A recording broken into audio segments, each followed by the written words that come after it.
Hello दोस्तों, welcome to my YouTube channel Simran study channel पर। आज हम लोग पढ़ने वाले हैं नंबर सिस्टम, संख्या पद्धति। आज वन बाय वन करके संख्या से रिलेटेड इम्पॉर्टेंट पॉइंट्स को लेकर आई हूँ।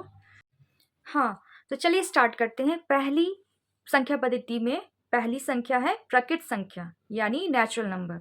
नेचुरल नंबर को हम लोग एन से डिनोट करते हैं, इसको एन से संकेत किया जाता है।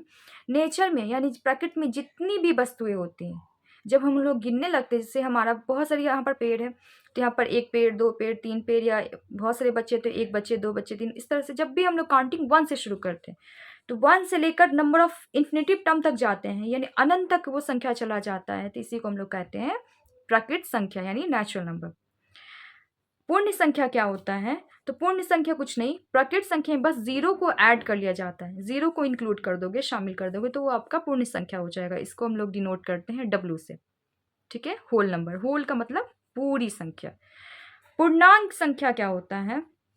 तो प्रकृत संख्या पूर्ण संख्या को इसमें शामिल कर लिया जाता है, बस यहाँ पर क्या होता है कि नेगेटिव नंबर को भी इंक्लूड कर लिया जाता है।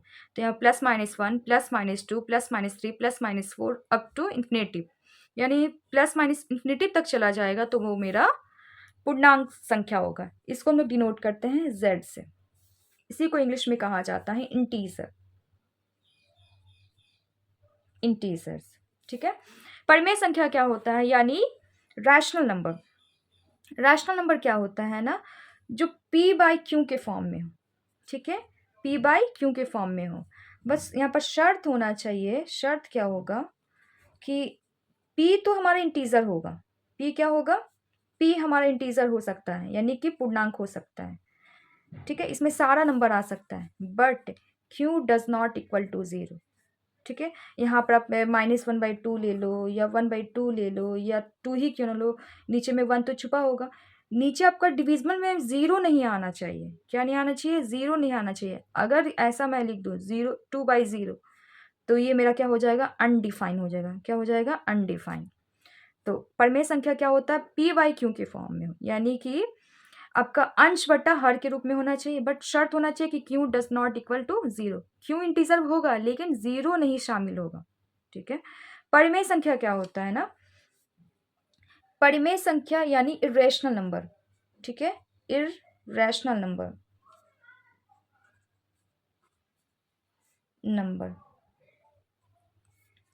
ये क्या होता है ना, जो भी संख्या रूट के अंदर हो, क्या हो? रूट के अंदर में। ठीक है, p हो या p/q के फॉर्म में हो, कुछ भी हो, लेकिन वो रूट के अंदर हो। इसको p/q के फॉर्म में बाहर नहीं लिख सकते हैं, रूट से बाहर इसको नहीं निकाल सकते, उसको अपरिमेय संख्या कहते हैं। जैसे हमारा √2 लिखा हुआ है, √3 लिखा हुआ है, √5 लिखा है, आप इसको रूट से बाहर नहीं निकाल सकते हो। कितना भी आप इसका सोचोगे कि इसका रूट बाहर निकाल दो, नहीं निकलेगा। अब ऐसे लिखा रहा कि √16, तो इसका स्क्वायर रूट निकाल सकते हो, 4 होता है, ईजिली निकाल सकते हो। तो ये आपका अपरिमेय संख्या नहीं होगा, बट ये सारा का सारा क्या है? अपरिमेय संख्या। वास्तविक संख्या क्या होता है? तो वास्तविक संख्या, ऊपर के जितने भी नंबर आपको दिख रहे हैं, ऊपर के जितने भी नंबर हैं, सब का सब क्या है? वास्तविक संख्या है। वास्तविक संख्या में आपका प्रकृत संख्या भी आ जाएगा, ठीक है, नेचुरल नंबर भी आ जाएगा, आपका होल नंबर भी आ जाएगा, आपका इंटीजर भी आ जाएगा, परिमेय संख्या भी आ जाएगा, ठीक है, और अपरिमेय संख्या भी आ जाएगा। ठीक है, अपरिमेय संख्या भी आ जाएगा। ये सारा का सारा नंबर, ये सारा का सारा नंबर है ना, हमारा क्या हो जाएगा? वास्तविक संख्या होगा। इसको नंबर लाइन पर हम लोग ऐसे इंडिकेट कर सकते हैं। ठीक है, आपसे यहाँ पर कुछ क्वेश्चन कर सकता है कि क्या प्रकृत संख्या पूर्ण संख्या हो सकती है? तो बिल्कुल हो सकती है। जितनी भी प्रकृत संख्या है ना, सब पूर्ण संख्या हो सकता है। लेकिन आपको रिवर्स क्वेश्चन कर ले, क्या पूर्ण संख्या, सभी पूर्ण संख्या प्रकृत संख्या हो सकता है? तो आप देख सकते हो कि यहाँ पे एक 0 है जो कि पूर्ण संख्या है, बट प्रकृत संख्या में ये नहीं है, तो ये नहीं हो सकती है।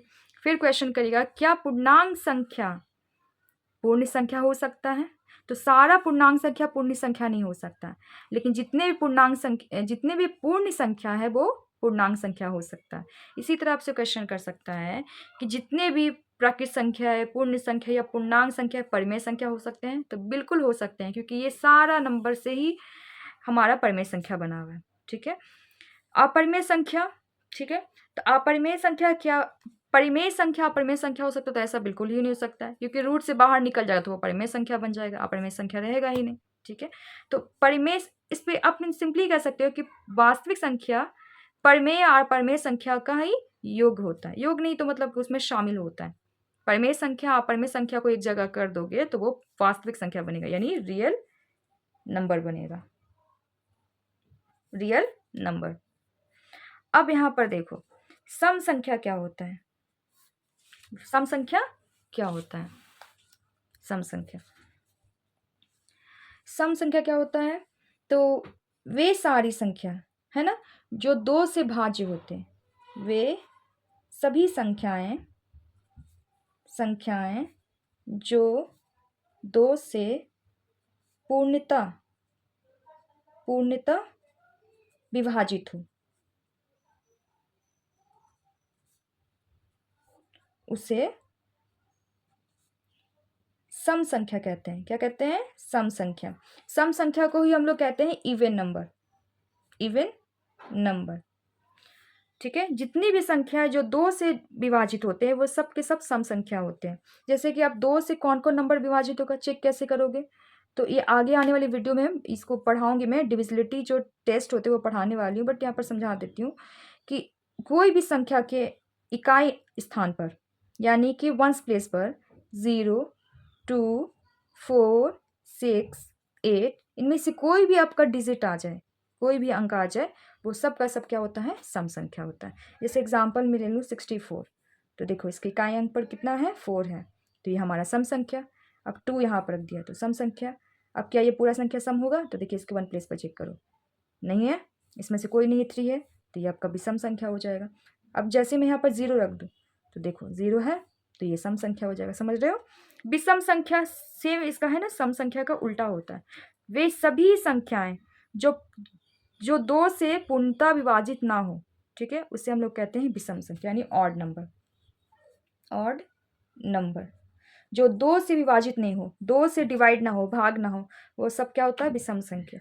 अब इसमें भी सेम रूल होगा कि कौन कौन संख्या हम लोग चेक करेंगे कि वो विषम संख्या है। तो इसके भी इकाई स्थान पर चेक कर लोगे, जिसके इकाई स्थान पर 1 हो, 3 हो, ठीक है, 5 हो, 7 और 9, इनमें से कोई भी आपको डिजिट मिल जाए 1 प्लेस पर, तो वो सब का सब क्या होगा? विषम संख्या होगा। अंडरस्टूड? ठीक है, तो यहीं पर वीडियो को एंड करते हैं और आने वाले वीडियो में हम लोग पढ़ने वाले हैं rules of divisibility. Okay, bye.